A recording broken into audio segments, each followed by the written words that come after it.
Mentioned before the commercial break that we were going outside, but before we get there, we have to walk through the mining tunnel. Check this out. It's even got sound. We moved past that first blast of sound, but there's still more in here.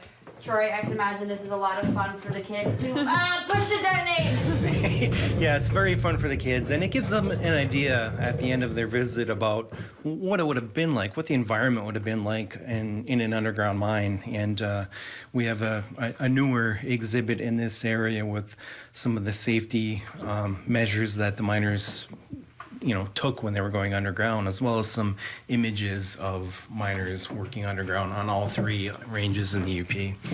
It was dark. It was loud. It was dirty.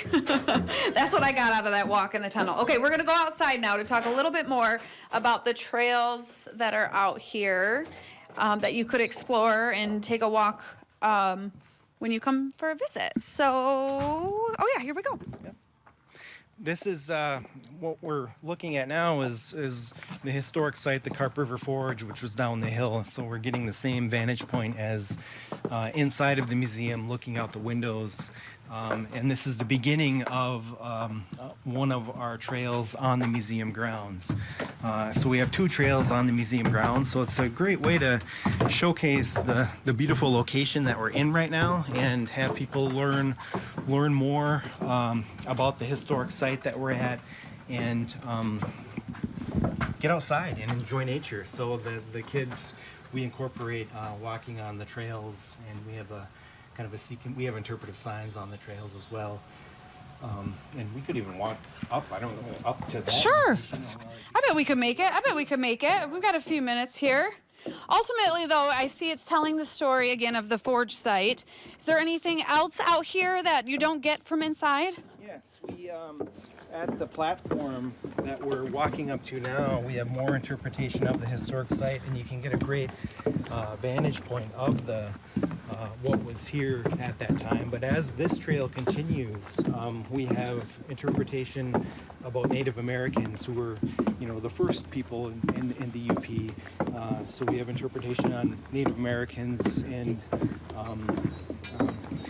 tree identification, plant identification, so people can get outside and learn more. We're getting up there. Yes.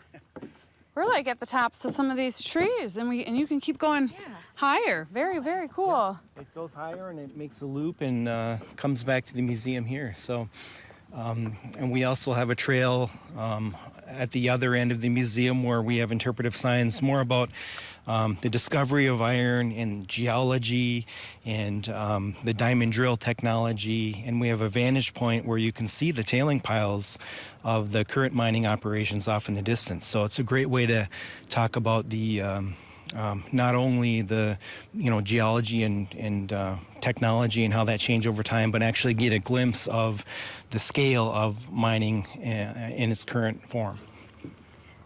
I see snow in some of these pictures. I noticed inside, actually, there wasn't a lot of winter scenes, so it's neat to see some of them now coming into play. Is this open year-round? Can you come out here even in the winter? Yes, you can, and we actually have snowshoes, which for the school groups that come to the museum, I can take them on a snowshoe hike on the museum grounds and see the interpretation that we have, and I can talk more about the modern mining. So. And we actually encourage kids to come in the wintertime because, we can spend a lot more time with their groups rather than being stacked up in May at the end of the school year. So, it's a great educational component to the museum as well. Do you know how many kids a year on average you see? Usually this year, so far, this fiscal year, which begins in October, we've had over 1,000 kids come to the museum, and that includes predominantly elementary school, but we're also making an effort to get more middle school kids and high school kids because, we have educational programs beyond the scope of iron mining. We can talk about immigration patterns to the UP. We have a program on the Civil War. So it's, we can do more with teachers and kids than just iron mining. Yeah, and sometimes with the older kids, you can go a little deeper, right? Yeah. You can dig in a little bit more and send them off with a little bit more understanding and information. Right. Yeah. Yeah. The Upper Peninsula is such a rich history, and it's great to see the kids come and learn about all aspects of that history.